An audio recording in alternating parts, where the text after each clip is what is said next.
the more space there is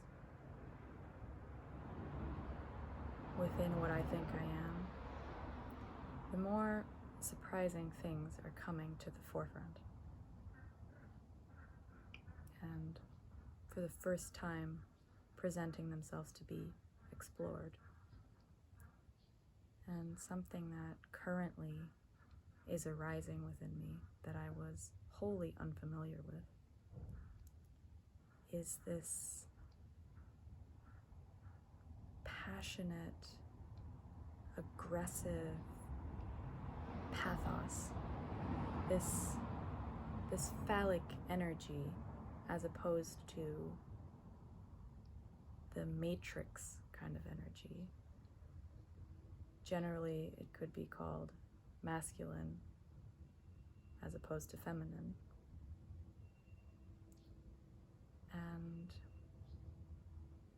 within the masculine, as Alexander Bard talks about it, there's the split, the logos and the pathos, the logic and rationality versus the aggression, whereas the feminine is united and embedded, undefined, endless, inviting. The mythos. And I was familiar with this mythos and the logos parts within me. But this pathos, this just raw, powerful aggression, I did not know. And therefore, I very harshly judged and didn't understand in others and didn't value. There was a conviction that the world would be a better place with less aggression or no aggression. Whereas now, it's mature aggression that is a beautiful driving force in the world. That's what I'm seeing. So, immature aggression, just like immature longing for harmony, they're problematic, but they're part of the process as well. But what I was unfairly comparing in these generally masculine, feminine energies was a mature, holy version of the feminine and an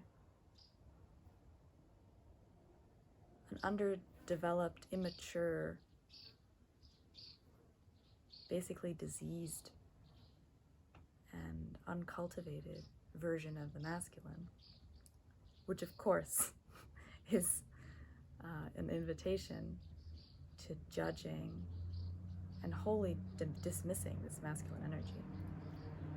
Now, however, I see it as fundamental stuff of life and existence.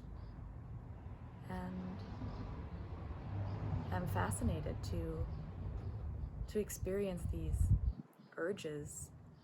Another analogy to put this all into is just the general element analogy or metaphor, just the idea of discovering this fire. I very distinctly, even verbally, expressed that I didn't think there was any fire in me at all. I didn't say this in a longing way, nor in a grateful way, but just in a convinced way that I can definitely sense water, earth, air, ether in my energies. But fire was something I really thought didn't exist within me, and now I'm discovering it. And it's expressing in very interesting ways. In ways like craving hot showers, for example. Or just communicating also in a much more direct and concise way. And noticing how this aggression, when it's being used in a productive way and when it's embedded within all these other elements, and when the pathos is embedded within the logos and the mythos, how it can make for very beautiful, direct communication and a very healthy firmness that in a way I didn't have before.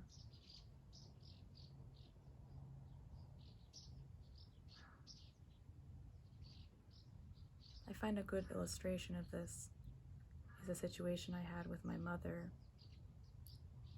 where I felt an urge to go to the forest, an urge that I wanted to just follow intuitively, an urge to just quickly gather very few things and just set out and go, because it's very close to here. And she uttered she would like to come, but it was clear that this would take a long time because she wasn't ready. She hadn't had this impulse I had, so it would have taken longer.